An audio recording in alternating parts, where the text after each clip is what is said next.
Alright guys, we are back with another NGS cast. Today we are casting Division A, the Cat Daddies versus Boogans forever. And let's dive right into the map draft. I have to update it, there we go.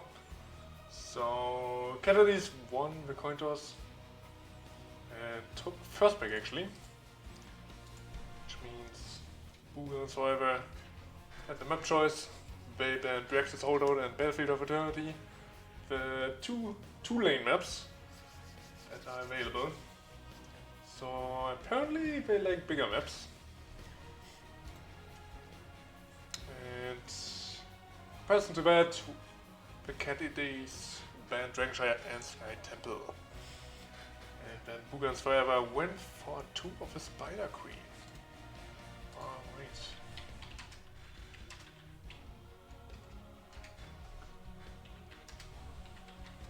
Okay, letting the teams know I'm ready. Everyone is in the lobby already. So this is going very fast compared to what I see usually. I also want to take a look at the standings in Division A. And I see Cat Daddies immediately on the number 1 spot. They have played 7 matches, more than the 2nd and 3rd seed so far. So they might have overtake them with the matches. But so far Cat Daddies with 16 points on the 1st place. And where is Boogans forever? There they are on the 6th place with 10 points.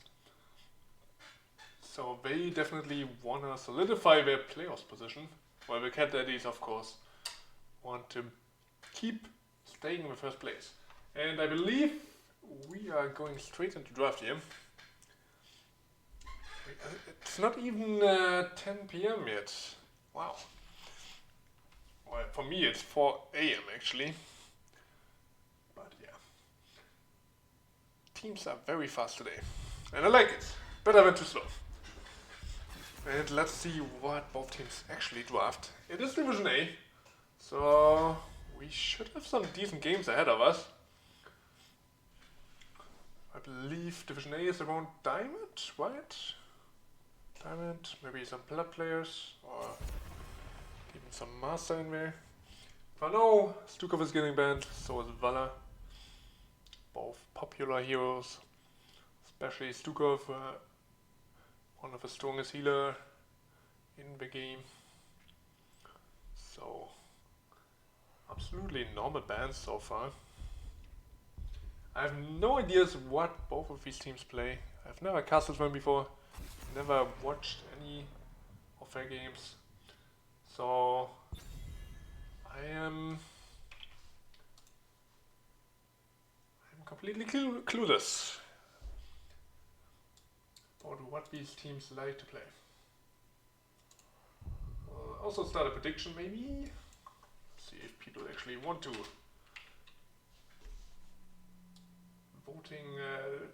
vote on their favorite teams here. While we see Junkrat getting banned as well as Nazeebo. So everything is normal so far, I believe. Junkrat really annoying to play against, and Nazeebo with the buffs on the recent patch. Just been around for quite some time now. Maybe Blizzard needs to get another out rather soon. Otherwise the meta becomes stale again. But yeah, Unreal immediately picked up by the Cat Daddies. And Gouache on the other side picked into that, as well as Tigers. So Boogans definitely want that blow up on the front line. Want to throw the tank maybe, and to rip them apart with the Tigers.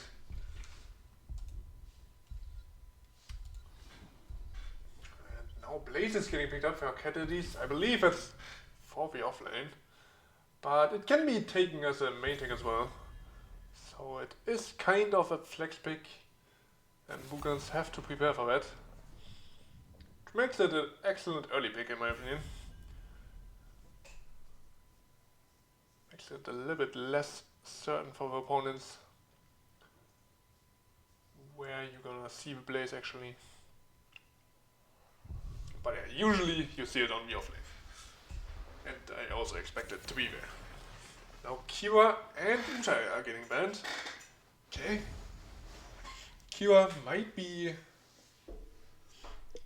a target ban against the Daddies. As I said, I have no idea what the comfort picks are for both these teams. So might just be as the Daddies have an excellent Kira player. That's why the Boogans ban it.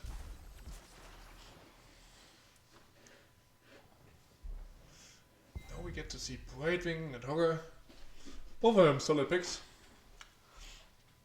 I especially like the Brightwing because on this map you can get your Z back relatively quickly if you soak the waves. Because every minion gives cooldown reduction. And oh my god, we're getting Kerrigan plus Imperius. And that could mean we actually get to see Blaze main tank. Both Imperius and Blaze could be it.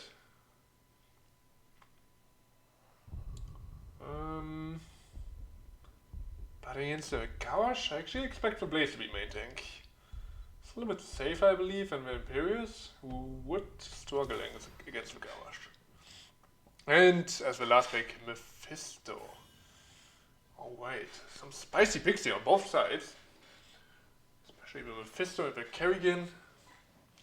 So we don't get to see Kelvas very often these days.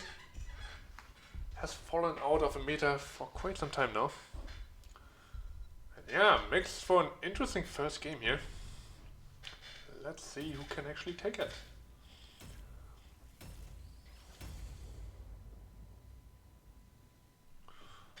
For Mephisto, you also have your assurance that your late game scaling is well covered.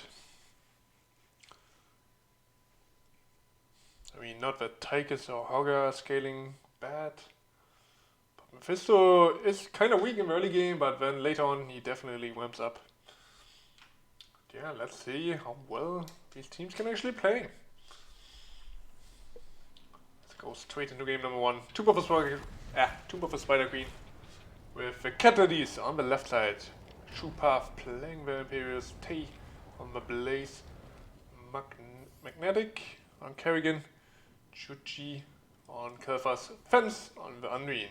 And on the other side we have Boogans Forever with Thundercat on Brightwing, Tumpies on the Wolf, not on Cat, on the Hogger.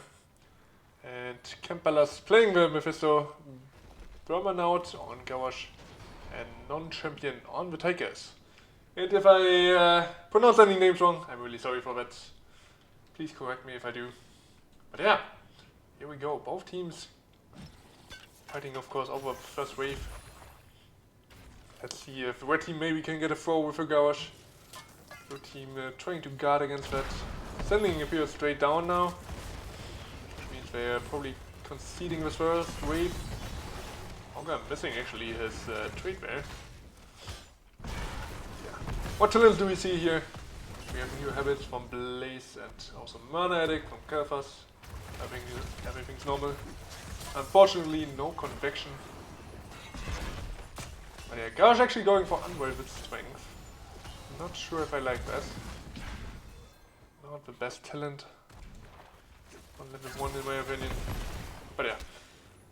Mephisto also not going for Q build, which has risen in popularity. Instead going for a Furious Spark. Okay, going for on the Crawl. Yeah, Tychus Granite build is normal. Kyrian actually went for Siphoning Impact. So that makes it even more certain that she will Q build. But usually you see Fury Swarm. That's the right name of a talent. I'm actually not sure if that's the right name. I expected so. But here in the top lane we see Gauss getting engaged on. The carrying combo comes out. But the Brightwing Z is ready she saves her main tank. So we just keep on fighting. Now once again looking for a flip. But can't find it yet. He's also using his Q very early. When Mephisto is getting engaged on, combo was in there. Now White-Wing is thrown and that's the first kill going over to the Boogans. Or not White-Wing, but Unreal, my bad. White-Wing is playing on the other side. Carrying now with sharpened blades, looking for these Q stacks. And the red team is turning their first gems in. Let's see if they can actually get the first Web Weaver wave. We don't have gems quite yet, but soon enough they will. The bot lane is Hogger versus Imperius. And since I'm not an offlaner, I'm not sure who should win this. But it looks like Imperius is taking over this lane. So he doesn't have the best wave clear. It gets a little bit better for him on level 7. We're also now going for the siege camp and nobody has spotted that yet. It's actually the first camp taken so far, I believe. None of the teams went for the hard camp yet. And we are already 3 minutes in. So that's something you might want to take a look at in your replay. Camp value always important. And the Kerrigan can definitely do it with the help of a healer. Hauger can do it alone almost. But he has taken down the siege camp down in the bot lane. So Imperius has some trouble there. My team also can turn in the gems. And Hauger gets the 14 gems not in actually. Team just in time to interrupt that, but now maybe Gauch gets the 7 in the top lane. So only 9 missing then. There we go. Now Hogger is going over hard camp. Target is covering the bot lane. Level 7 is also here. Oh, Gauch not throwing the Kelfas. Using the Q just like that. Small mistake there on the micro aspect. He also didn't go for the cleanse on level 4. Now indomitable for him. Might make it a little bit weird to engage for him into Blaze Imperius. Also Kelfas and Kerrigan have their stuns, Anduin by root. So a lot of CC are actually available. Well, we have Imperius here, maybe getting attacked by the Tigers. But yeah, actually the blue Web Weaver is scanning first. See where they turn in, but apparently while Hogger was doing the hard camp. But now Blaze is getting thrown. He has a trade, he also has his globes already. So he is unstoppable doing it. So of course has his 40 armor from it. And he is absolutely safe. Let's see how the red team can actually defend this. Blaze zoning off a Mephisto from rotating. And Tigers might be in a little bit of trouble here. Now his team rotates. White-Wing has the teleport probably ready. Might need it soon for the Gauch. There it is. If it's in time. Gauch. Oh wait, it got interrupted apparently by the Imperius. And Gauch survived on a sliver of HP. Holy shit. Blue team almost getting their first kill there. But not quite yet. So what did we get with this turn in? We actually got some decent damage in on the top lane. Got the well here. Mid lane. They got one tower and the wall, so not as much as you want to. In bot lane we only got the wall, so this turn in not too successful. Let's see if it can change with another one. But first of all, Kerrigan is getting attacked. Needs a pull from Unreal, but it's not enough. Mephisto getting the next kill here. And there's the White-Wing Z, bring out by Gauch. But Imperius is here and he is doing a lot of damage. Completely ignores the Tigers who is dueling him down. Or is trying to duel him down. Because Imperius was healing up. And there's the Web Weaver for the red team, while Hogger is going for the siege champion bot lane, but blue team is coming down. And Hogger has to Horder pulled away. and gives the seed cap up. And red team still rotates down. We have level 10 for them, but I think Gauche is going a little bit too deep. Though no, Kevas is in trouble and he goes down as well. Maybe Blaze? Blaze at level 10, but he didn't skill it. He could have skilled Bunker in time, but chose to not do it. Or maybe he wasn't quick enough. Another micro mistake, maybe. So 2 kills for 1 from red team. And while all that was going on in the bot lane, the red Reavers were already pushing. See in the top lane, some decent damage done already. In the mid lane, Fisto is now doing damage. And yeah, speaking about ults, by the way, we have seen the Decimate already. We have Odin from Tigers, we have Endurance of Hate from the Mephisto. And Hogger already escaped on his Horderpult. On the other side, we have Light Bomb. Bunker now picked up. Well, we have a next engagement, and Kerrigan is in trouble, goes down. And the bunker is used. And Gauche is walking down with Imperius, and there's no fort anymore. The Red Reaver's taking that down. But Imperius escapes, and only Kerrigan goes down. But yeah, the red team definitely doing a really good job here in this game so far. With the first Red Reaver taking down a fort. Always something you like to see. Also adding kills. 5-1 big score so far. And they also get the next Red Reaver. Let's see how good they can snowball. The blue team is back in full force. Bunker is the only ultimate on cooldown so far. By the way, we also see Phoenix, not Pyroblast. Imperius went for Wrath of NGS, so no shield for him. But maybe he can lift some opponents away. Blue team quickly making the Red Weaver mid lane disappear. And the red team was actually looking forward to the rotation in the bot lane, but blue team is completely ignoring it. Keeping that up, wanting to clear the top lane first. But now Kerrigan is getting attacked on. And there's the throw. Gauche suffering a lot, but he gets right from the lead. And he's fine again. There's another kill. They could probably push this mid 4 now, easily. Because blue team still has to deal with the bottom with Reaver. And there's another throw, this time on the Blaze, who gets the pull as well as the bunker. Now the Hogger is in trouble though, and he is not going out of a fort range. He had the Aqua there. Blaze once again gets a stun out. For finally goes down, but there's the Mephisto ult on the Kel'Thas.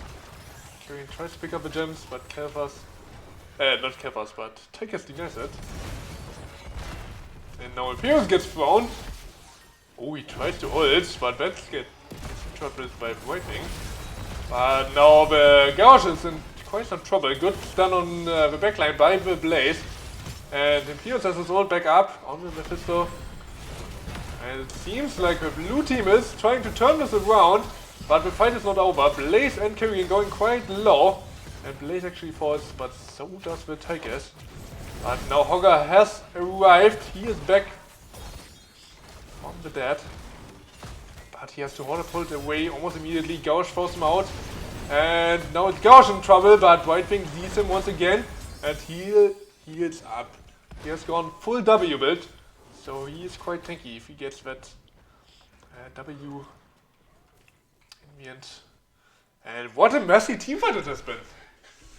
Not sure who actually won that in the end. I believe red team actually losing less heroes in the end, or at least the same amount. But yeah, now the blue Red Weavers are scanning. Apparently after that team fight they had the time to turn in, but also the red team had the time to go for a hard camp. And I'm surprised they're not immediately taking this down, instead they're going for top lane. Because this is a little bit farther away. They could get engaged on.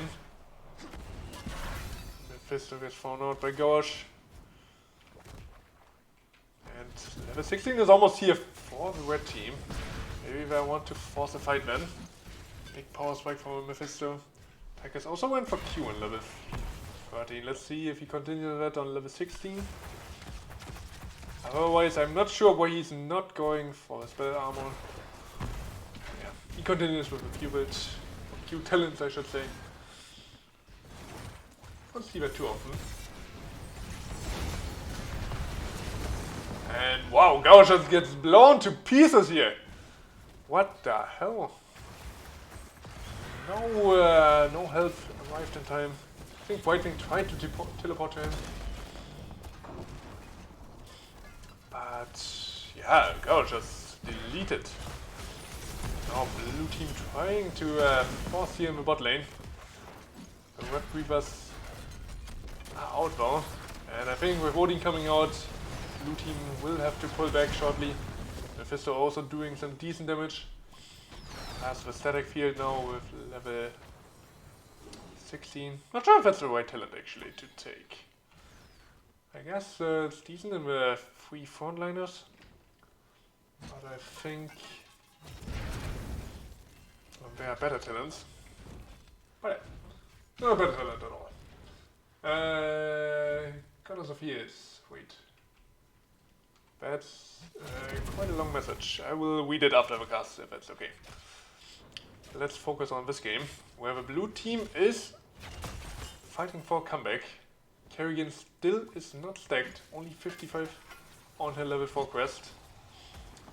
Unmean also has trouble with Piercing Light, only 1 stack on that.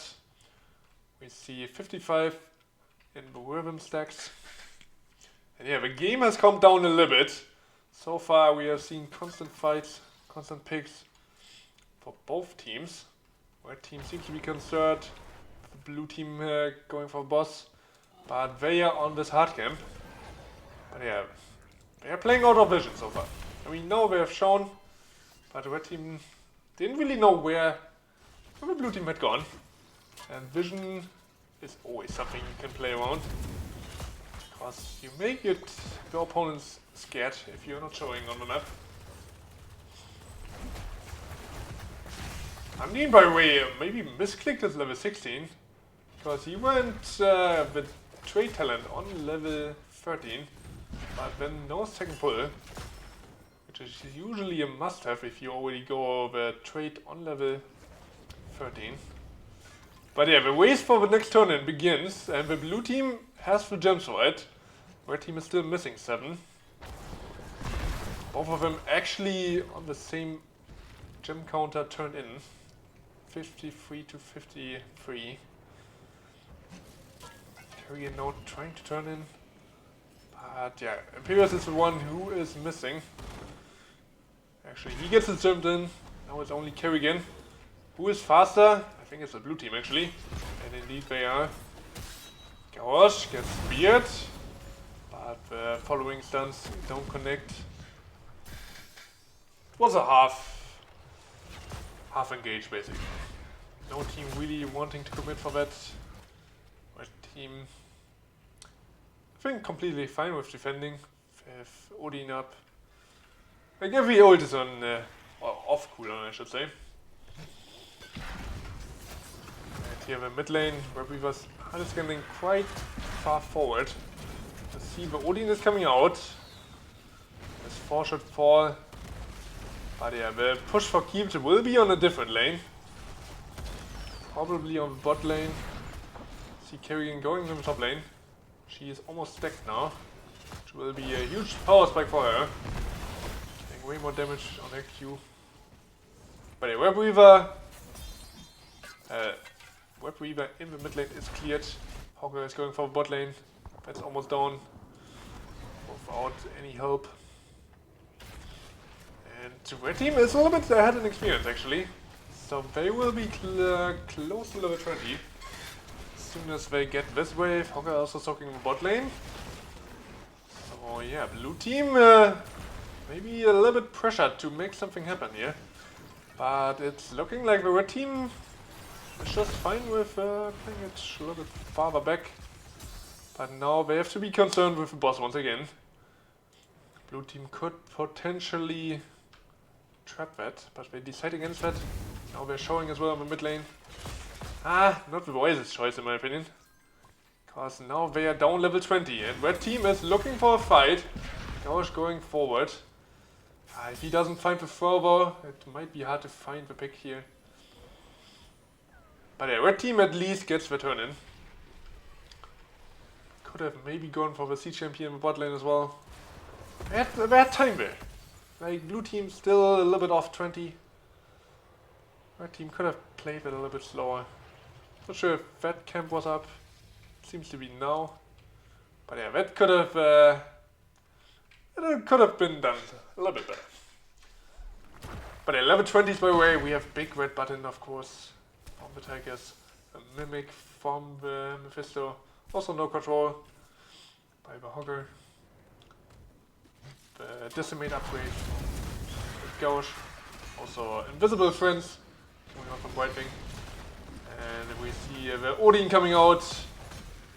But red team also playing it a little bit farther back. Fist ult is missing there. But it's quite a short cooldown. Gauche actually looking for the flip, and I think that will force a bunker at least. Indeed it does. Tyrion ult. Misses. And Gauche gets engaged on. Engage target. Oh, Tyrion missed a combo there. And Whitewing D goes through, but the Wrath of Aegirus comes through on the Gauche. And there are no saving tools anymore. But he has his W.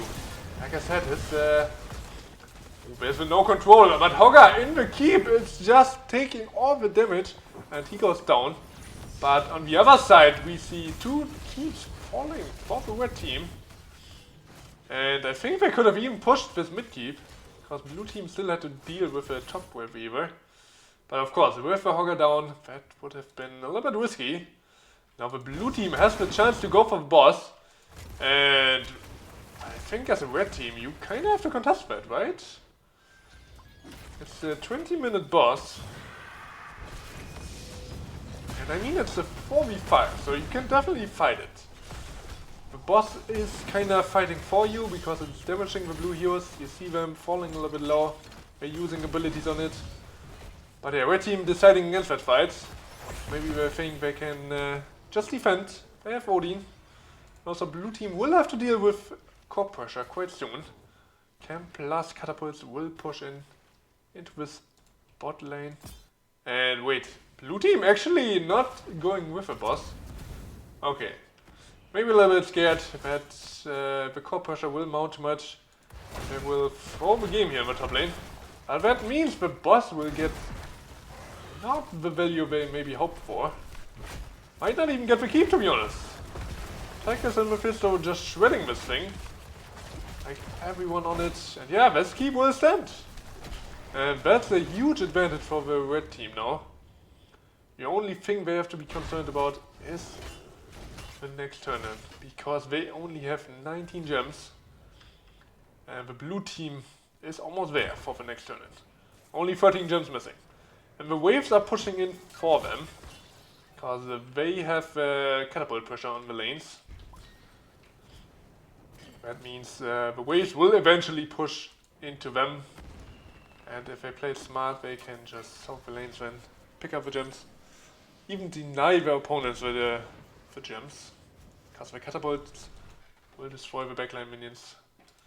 If you then not go for a soak. So red team might need to look for a fight. Because giving up the next turn in might be another risk they shouldn't take. So far they have defended very well though. Against the boss, against the last web weaver. And with their own, they got 2 keeps. And this one is also very low. One push with Odin could be the end of it. And we are going into the late game now. Almost 20 minutes played. And yeah, it's really tense. Tigers being quite far forward here. And you have lasers seen them. And he gets comboed and he is dead, and so is Hogger. And that should be the end of the game. There's no way Gauch can survive this. Brightwing tries to get him out, but yeah, he's getting chased down, and that's 3 kills for the blue team. They can just walk through the top lane now. And not sure what Tychus was doing there, all alone. I mean, he is invisible, but you can still see him moving. Blue team in the bush take their advantage, or take their decisive engage, and take the game with this amazing team fight. Mephisto doing his best, and he's almost getting the kill fast. Oh, and Kerrigan also falling low. Can he actually hold this? I don't believe it, but he is doing his best to give a wood biting. But now he is out of cooldowns maybe, unless there's no holding this. I mean, Tychus is back in 7, but the core is almost down 20%, 10%, and in the end, Daddies win game number 1. Well played. It looked during the mid game, or the early mid game, like the red team was a little bit better. They got the kills early on with the Gauch throws, but then with level 10, level 13, turned a little bit around. Oh, what is going on here? Visual bug, it seems. I'm not getting any statistics. Not sure what's going on here. Huh. But yeah, GG, well played. And since we're not getting any stats here, I will just go back to the map draft and see what the Boogans Forever will go for next.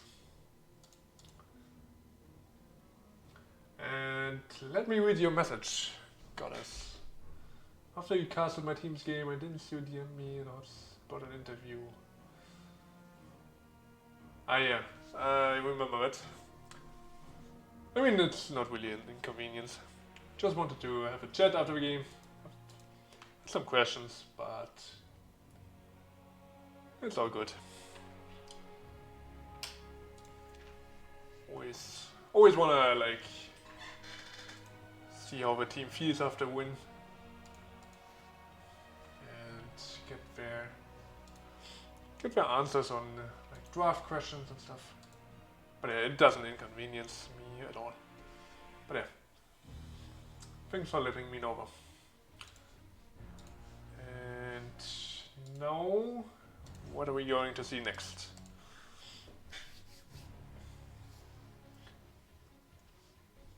We have a lot of maps open, of course. 2 lane maps are banned actually. But Casolo and Fetish Shrines, House of Doom. All of these maps are frequently played. I think Altwag and Veskaya are usually not that popular. But yeah. Let's see what Boogans actually chooses. Maybe they go for first pick as well. Who knows?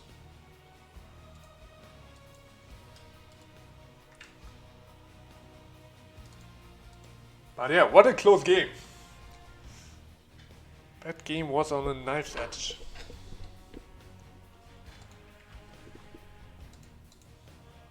I'm not sure what Tychus was thinking there.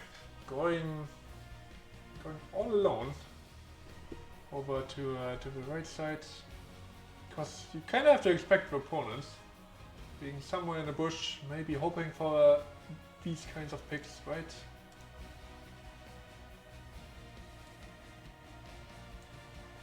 Yeah, he basically gave it to them. And there's my lobby. It is Cursed Hollow. And Boogans actually chose the first pick. So it was the Daddies who chose this map.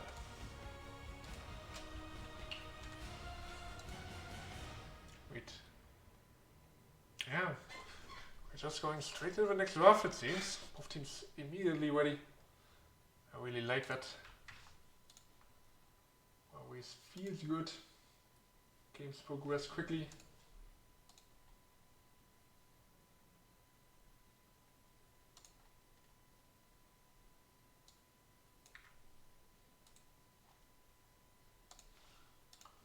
see if these teams actually adjust for drafts now, as we've seen what the opponents like to play.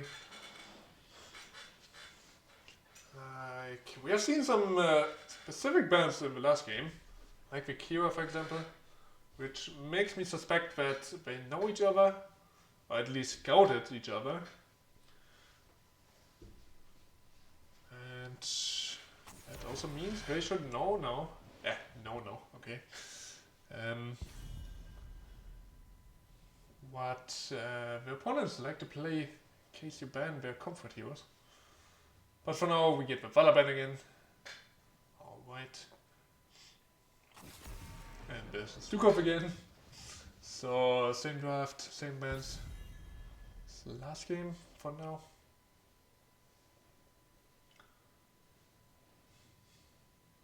But yeah, both teams had their moments in the last game. Like, red team definitely doing a really good job in the early game. And blue team kind of came back with a double turn in. But red team defended very well. Then their turn in got 2 keeps. But they lost their Hogger. And from then on they kind of played a little bit too cautious in my opinion. Could have maybe taken more advantage of their lane pressure. But we actually get to see the same bans as last game now. Okay, that's quite weird. Like, both teams not adjusting at all so far. But yeah, it's also a different map. Crest Solo way bigger than Tomb of the Spider Queen, and immediately we get the global, or the first global hero with the Hacker. Very good pick on this map.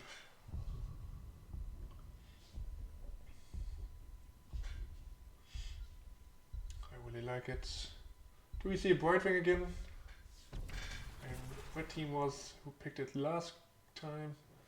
Yeah, blue team maybe isn't too comfortable on the Brightwing, but more on the Unreen. Seems to be one of the favorite picks. This time together with Johanna, which, if I make the guess, we get to see the Light Bomb Falling Sword combo. Very popular these days.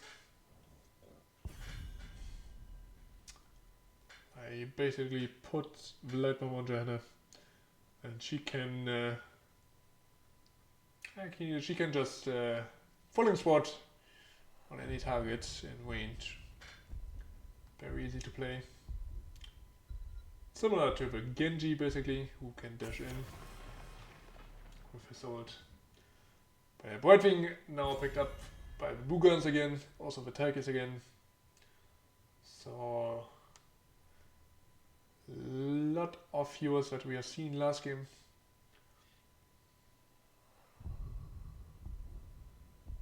Tompis der Hacker, gotta throw in all the Grief-Punkte. Oh wait. Apparently Tompis is a god on the Hacker. Let's see if he can actually prove his worth here. And not make you lose all the points. But the Kira is again banned? Okay, this has to be a target ban, right? Does anybody have knowledge about the cat daddies? Do they like the Kira? Wait. Is that for me?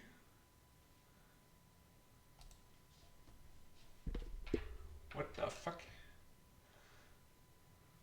Anyway. Imperius and Raynor. Like again, Imperius? Okay. If we lose, we blame Viper. Okay, wait.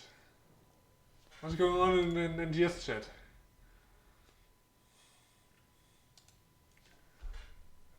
Okay, I've lost a little bit of focus here because of what is going on in chat.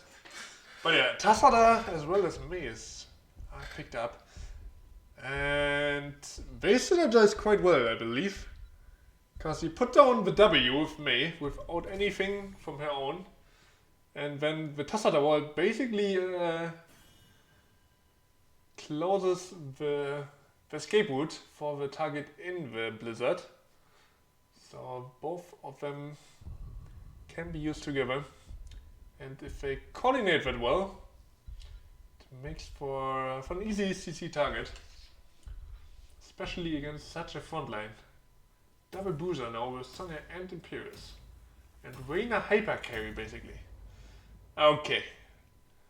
Very weird draft here. And I have to say, I really like the red team's draft. But they also have to execute very well. Like I said, Tassada May can be synergized. But it's not that easy to pull off. Also the Dehaka has to hit his tongues, has to lick people. So yeah, let's see who wins the second game. Let's see if the Daddies can close it out. They are again on the left side with Fence on Andreen, Shoepuff on Imperius, Magnetic on the Johanna. Tay is playing with Sonya and Yuchi on Rainer. While we have on the other side trying to tie the series. The Boogans forever with Tompies on the Haka. Priests in chat. Thundercat on Voidwing. We have non-champion on Tassada. And Kempelas on Takis. And who am I missing? May. May, of course. Bummer out on the May, of course. And blue team actually taking over the opponent's vision camp here. Okay, making some daring moves. But they're giving up the first wave, basically. Just to get some vision. That is taken back immediately by May. So, not much value from that. Taka going into the top lane. And bringing up the talents. Let's see. He went for enhancing agility. More engagement here in bot lane, but Sonya is fine. So, what talents do we see beside that? We have Q-build actually from Tassada. Okay, didn't expect that. I thought the W build is a little bit more popular, but yes, Q build is not too bad either. We have heat transfer from May, and of course granite build from Takis again. On the other side, double blind from the Johanna. Why is she popping D here? No minions to get picked up. Bot lane Tassada is playing against the Sonya. While Takis is dealing with the Siege Giants. And yeah, Rainer of course with Exterminator is on these camps. Both of them are getting pumped out immediately. So no timing with objective. Could have been done a little bit better. I believe one of these camps should be timed. But this is getting cleared up now. And then we'll have time to clear this as well. The tag is actually going also for the hard camp. So no timing on that either. And that gives the blue team time to push in here. And yeah, they do that immediately. Attackers and Brightwing will still take some seconds. So the wall could be getting killed here. May also in some trouble. Tassada is getting pulled from bot lane. Just to deal with it. He went for electric fence on level 4 by the way. See that in the ripple of this fourth wall. Also sitting on 15 stacks now. I mean you get 5 for every hit. So he actually didn't hit 5 heroes. 15 heroes. Sonya got a little bit of damage done now to the bot lane. And actually Siege Giants in top lane getting the whole wall. So the blue team's camp's actually doing a lot in this early game. And they're getting the first advantages here. While Sonya is maybe in a little bit of trouble. But her team is rotating and now it's Tassada who has to be careful. My team seems to be giving up this first tribute. Sonya bullying the May a little bit. Oh wait, there was an interrupt. And another one by the Haka. He gets the lick also on Andreen. And they're getting the first kill here. Very well executed by the red team. And they're actually getting this tribute now. Or at least I should have. Get it. Oh, take it. Get the channel through, but Whitewing does. So far, no synergy between Mei and Tassada. Like, Blizzard is a long cooldown, so you have to be careful. So is Electric Fence actually. Attackers by Ray went again for Inversion. He has to deal with a double blind this time though. So that makes it a little bit more difficult to stack. Ooh, Imperious. Get engaged on here. That's a good combo by the Mei. And the second kill for the red team. Just small things. But at least they get something back. And now you see the advantage of taking siege camps very early on, because they have a lower cooldown than the hard camp. And you can just spam it out just before the next period. And yeah, that's a small advantage for the blue team. But they're also losing heroes left and right. Sonya for the bot lane. Good gank by the red team. Which might mean they get the next tribute again. Oh wait, Unreal, what the hell are you doing? Walking into this point, but 3-man spear by the Imperious. Oh my god. Tank is under trouble. But Imperious is getting stunned. I guess it's blinded unfortunately. Now Wayne in the front line. I'm not sure if he wanted that. He's getting slowed. He is fine actually. The Drake connects. But Imperious is getting stunned by the Blizzard. Takis picks up the camp. Wait, not the camp, but the Curse Tribute. And yeah, we're team just getting these team fights. We're just losing out on Mako a little bit. We're losing again a little bit of top damage.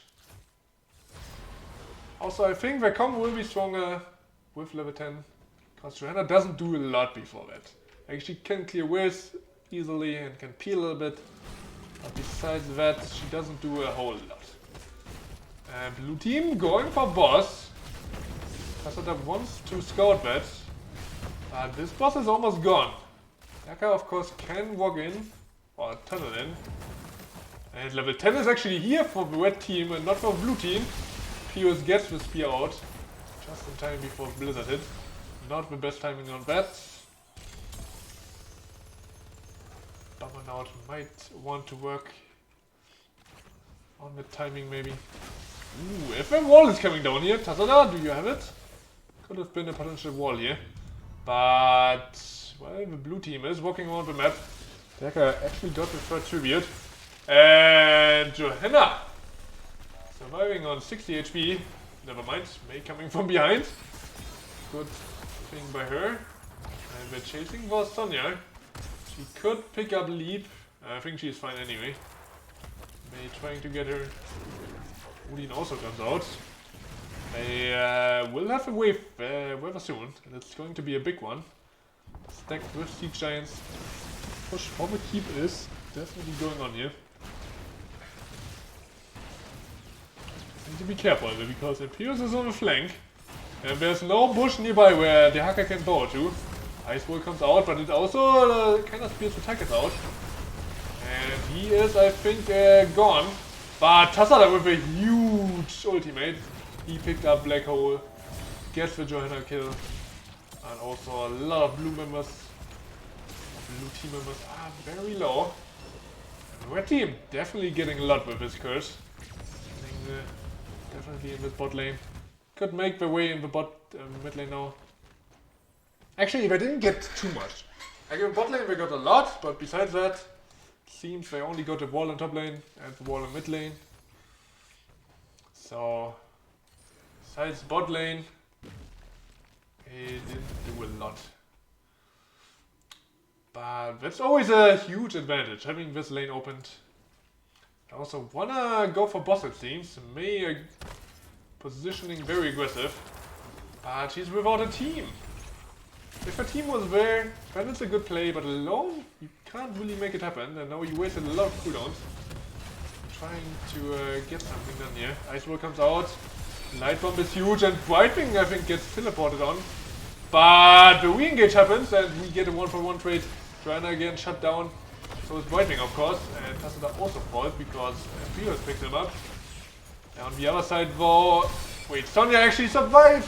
And she tries to spin out, but she can't. And it's a 2 for 2. Or is it? The hacker is also dead. And as the dust settles, the blue team winning this team fight. And are they going for a boss? They seem to be focusing on the wave first. Blue team needs to make their way in the top lane now. Because that's a huge wave plus sea giants. Always a danger. So they probably go for their own boss after that. Yeah. We see boss trade now. Which is decent for both teams, but favors the blue team. Because they of course have to keep opening the bot lane, so it's good that their boss is not taken by the opponent's team. Also the 2-hit spawns in the bot lane next. Actually, that doesn't favor them. Because this boss will maybe push uncontested in the top lane. So it should get the top fort, unless of course it gets defended, which the blue team goes for. So both teams actually trading the defense. So again, no harm done. No team fight is ensuring. Which also means red team is actually picking up the next tribute. They also have their camps available now. The blue team a little bit faster with the defense. Ooh, Tesla get booted here. Could have seen an invade actually happening on this boozer camp. But instead, blue team is actually rotating all the way down. Maybe wanting to get the camp or a hero pick, but Tassadar is rotating out, rotating very safely. There's seeing people here. And it seems we have an invade on the siege camp here. And red team is ready to defend that, but they're a little bit too late. Yeah, may not very confident walking into that vision. So blue team also has the advantage of just taking this fort now. You can just walk in, honestly. Like, just take the few keep shots, walk in, take that fort, and it's all fine. Unless, of course, you want to go for tribute here, then you want to be in position. Both teams not quite there yet, at least not in full force, but red team in a slightly better position. And they get the second tribute as well. They could also now take this top fort. Probably now we see a trade. Blue team going for a bottom 4, while red team is going for top 1. Johanna needs to be careful though. Red team is behind her. And now the invade also happening on the camp. It's only taken away. Let's see if Johanna can actually escape here. She is not walking out. Now she's walking out on the other side. And is joined by her team rather soon. But Sonya's not there. Also, Braina's not there. So, indecisiveness apparently on the blue side. Are we going for fight or are we just pushing? And Sonya pushing on the bot lane. Which is needed, because otherwise the hacker could probably pressure this here. My team going for hard camp. Good timing on that. We just need to make sure not to lose position on this fort or this next tribute. Could also give it up. Oh, Sonya here. Needs to leap out immediately. Also has to spear her way out. Has the pulling spear as well as poisoned one. And the hacker also bored very early on. He gets dragged. He has his ult available, but can he get it? Oh no, he's getting CC to death, and now the red team is on the chase. There's a lot of slows available. The next drag hits the Reina, and that's the next kill. The next shutdown. Mei going for Sonya, while the rest of her team is getting Johanna. Let's see if I can actually get more kills here, because then it might be a key play. Well, it will definitely be a key play because the curse is coming in. And that is not looking good for the blue team. Are we going to game 3 here? Still 15 seconds on Reina. Odin is coming out. I'm not sure if I can actually go for core. I believe this is at least 1 or 2 key play, but I don't think you can go for 4 here. Reina is up again, so is Johanna very soon. Okay, just go for mid lane, open wall this wall, get the hard game in, play it safe, get all the advantages you can get, and then finish with boss. That is up in 50 seconds. Maybe walking through here would have been a little bit risky. But while Johanna was down, there was still a possibility. Also, bot lane is of course pushing in now. But the most important question, do we see the next team fight? Johanna needs a pull. I'm looking for engage here. Ooh, and here is getting the drag. The peel is there, but the huge leap from Sonya is getting Tychus and the Tassadar. And it seems both of the damage dealers are falling, but wait. Look for a second, like Tassadar could actually escape. White Wing also is getting shut down now, and that's 4 kills for the blue team. Exactly what they needed in this dire circumstances where they lost a keep and were pressured on all sides. And red team losing a big team fight. Maybe losing the game there. Blue team immediately going for boss. Not sure if I could have gone for keep first. Maybe even game. Because you can like open up this wall, go for here, hit the keep, and then maybe even go for boss. Go for core. And now they're not even going with the boss. They're going for their own boss now? Okay. So you're wasting basically the time. Your opponents are still dead. Like with 10 seconds. Where you could have definitely pushed the keep. Which is now kept alive, of course. Because nobody's pushing with it. Okay. You hate to see that.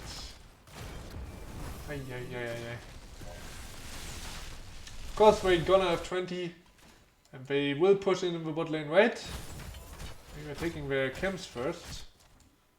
They should definitely push with the boss. On the other side, their team is close to level 20 as well. And then you have to fight into level 20 Odin. You have to fight into level 20 Tassadar. Could not only pick up Black Hole, but also Kugelblitz, I think it's called. The German talent. On level 20. Oh, Odin is actually getting pulled before they reach level 20. So no level 20 Odin. Slight misplay there on this side, I think. So this keep with the level 20 ult from Reina should get this keep actually. No more than that, I guess. Boss is Half-Life. Blue team is posturing. Maybe looking for a pick here. But yeah, the boss is down and oh, we're getting the drag on Reina. The Ice Wall comes out. And there's level 20 Heaven's Fury from Johanna. Big upgrade on that. The Hakan! Oh no! Gets completely destroyed. And there's also the leap on 2 people, but Sonya basically killing herself there with level 20. Wait, what is it called? The crater. Putting herself on the core. And now red team is on the chase, but they need to be careful. Though Johanna is killed by Tychus and Tassadar. And now of course the chase is on. And May gets the slow. Anyway, Tassadar going for force barrier, not the upgrade on his ult. And the red team defending successfully the core. Only losing 1 compared to the 3 on the other side. But we're not getting the period. Blue team fast enough for that. I think not fast enough to get the Imperius, no she isn't. But you definitely want to take this keep now. Problem is you don't have a wave yet. So you kind of have to juggle with a keep pressure. May wants to take most of it, of course. Sonya is almost back. So you kind of have to make haste here. There's a teleport. And keep will fall. Okay, but again, you can't go for core here. And Tychus didn't even go for Odin, no. Okay, this time he goes full Q build. Going 13, 16, and 20. Getting the cooldown reduction as well as the armor. I think kind of a misplay. This side, level 20 Odin, absolutely big. And now we are in a kind of weird position because both teams not on curse point or near it. Blue team could be with the next period, but this will be hard to actually contest. And boss is still on cooldown. Top boss will be the next one in 1 minute. It's on the website. Let's see how both teams play this though. If one team wins this team fight though, it is the end of the game. Sonya is looking for the flank, she's spotted though, but Mei is kind of far away from her team. And I think blue team is actually realizing that. The crater comes in, but that's not the... Oh wait, never mind! Actually get the Brightwing and also the Mei, the teleport from the Dehaka very late, and I think he's dead as well, which means the blue team can easily win now. Yeah, they're making their way to the core, to the bot side. Red team should look to maybe... Okay, we're not going straight through wall. But you should still go for core, my friends. With 3 kills. I mean, both damages are alive and they can definitely poke. And that's what they do, and blue team is pulling back. Oh my god. 3 kills post 20 and you're not going for core. When you have a keep already beaten down. Yeah, now you're facing core push on your own.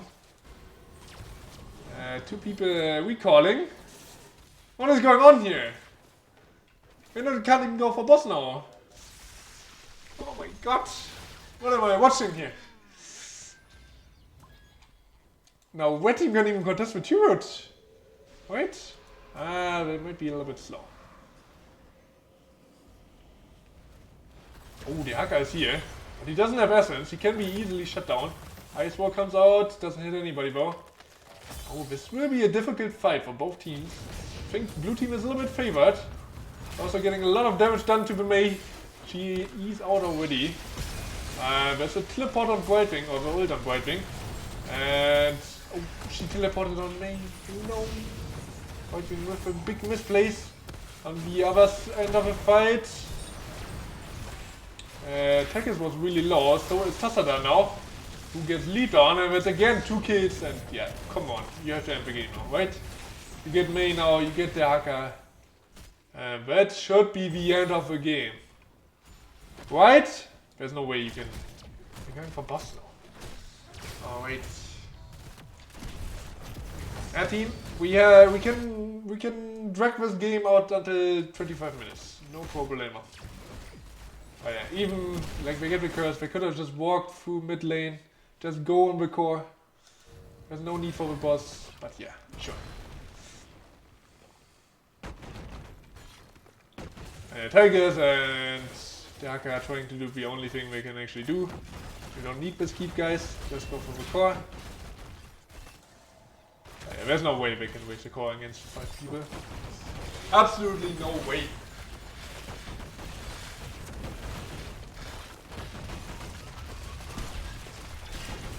Daddies taking the 2-0. Actually, 3 people on core here, taking down the shields.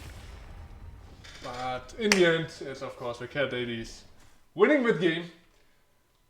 It took them a while, but they made their way to the core and taking the 2-0, taking the domination, which means they retain the #1 position. At least for a little while. But that game definitely looked winnable for the red team again. Both teams very close in skill. I think just blue team a little bit better in the later team fights. Just taking them. Especially with the last one, I think was ill-fated. The Haka didn't have essence. And the Mei was always kind of out of position in my opinion. Engaging without a team, was left alone, needed the Z's very early then. And yeah, blue team taking these advantages And take him in team fights. Now, let me see if we cannot get an interview with the cat Daddies. Who was the captain? It was Shupath, right?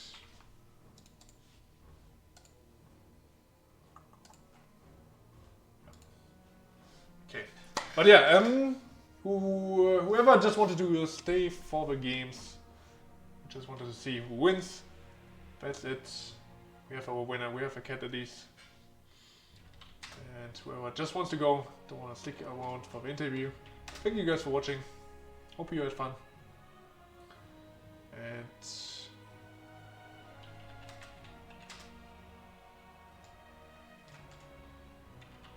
yeah, now we are seeing if we can get guys for an interview.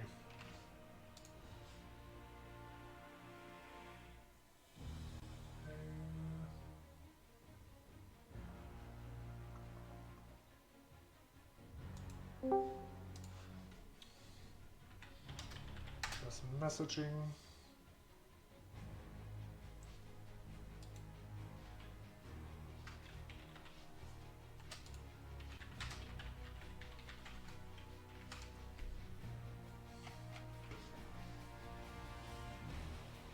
Let's see if somebody joins us.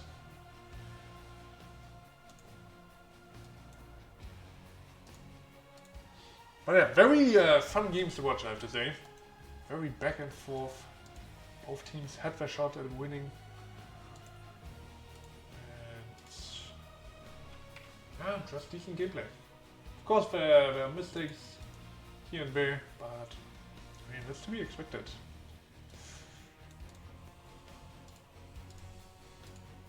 Without mistakes, neither team would win, I believe. Just go on forever. Wait, what am I saying? I mean, of course you can win even though you don't make mistakes, right? Huh. Maybe that's a question for other people.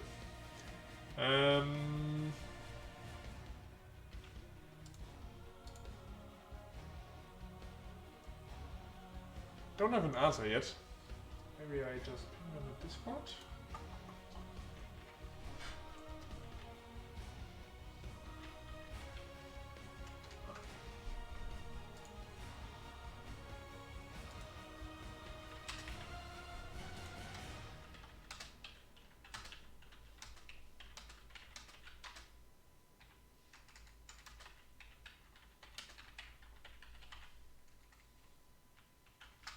Let's see. I'm sorry for the delay, but I really want to hear the opinions from the players. What they are thinking about these games. Hear what was going on during the games. What was the communication. Always interesting to hear, in my opinion at least.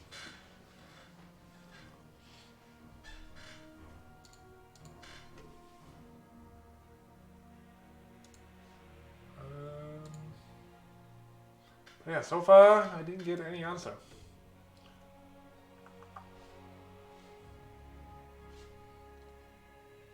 Unless I missed something. But never mind. We are joined by Juji. If Hi. I pronounce that name right, I hope. Yeah, that's correct. Okay, perfect. Then, yeah, welcome and congratulations to your win. Thank you. Was a great series. What are your thoughts on the games? I think some thoughts is, you know, we recently lost our last series, and so I think we were felt like we had something to prove and wanted to kind of come back strong, especially after I don't say, well, I guess our poor showing so far. So glad to be able to play another really talented team and really hard fought battle, but I feel like this game more than our last series we played to our strengths and we had a game plan, and you know, our execution wasn't perfect, but you know, it was enough to net us the win this time. So yeah, just really happy with the series overall and how everything went down. Yeah, and I mean, in the end, it only counts that you win, right? Right, yeah. Yeah, going a little bit deeper into the games, especially game number 1. The opponents picked Mephisto Gouache. Did you expect that?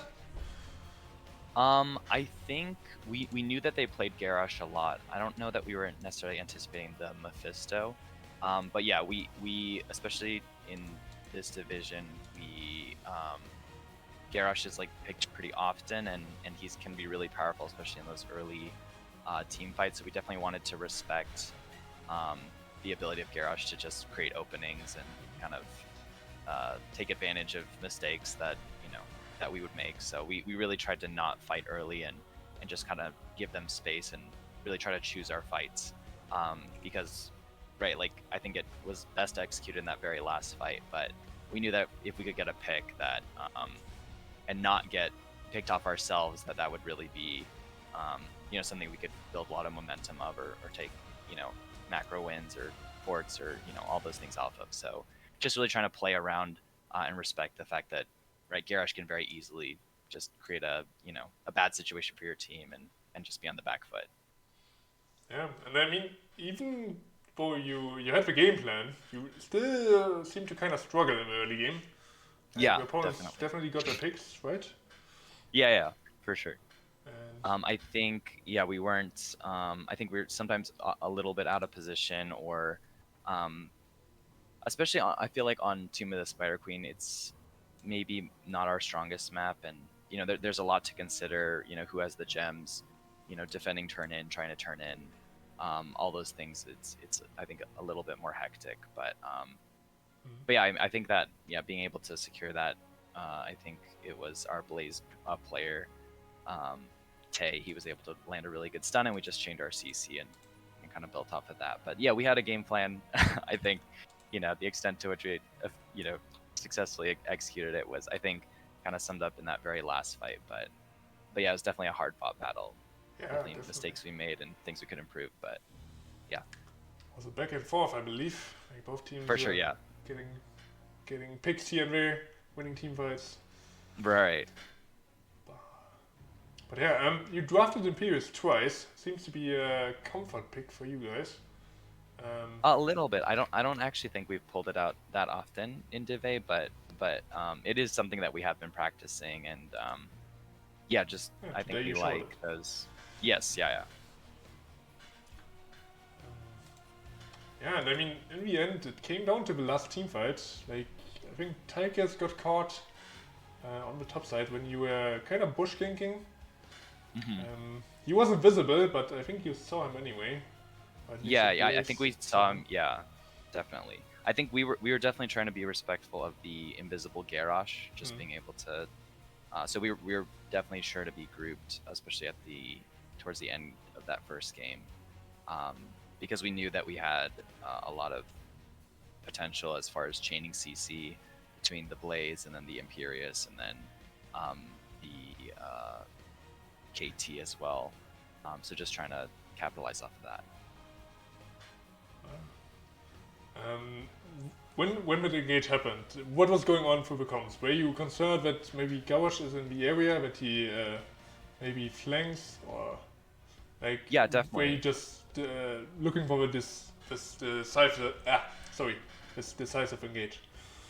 Yeah, I think there was definitely some mind games going on. I think they were showing bot, but I think the big thing was, especially with the just Brightwing being able to make players invisible, we knew that we had to be very careful not to get into a situation that we didn't want to get into. But I think seeing the Tychus kind of defending that turn in, and then just kind of seeing him and pinging him, and then ultimately Blaze Tay landing that stun just really let us kind of take that momentum all the way to the core. But yeah, it was definitely something on the comms. We were always trying to stick together, always trying to be aware of where they were at, and just try to kind of make an explosive play, which I think is kind of what our team excels at. I think overall our gameplay style is to go all in. But yeah, so ultimately it worked out. But yeah, definitely respect to the other team for drafting really well and playing really well too. Yeah. Going into game number 2 now, like after you won that Tomb of the Spider Queen with a team fight.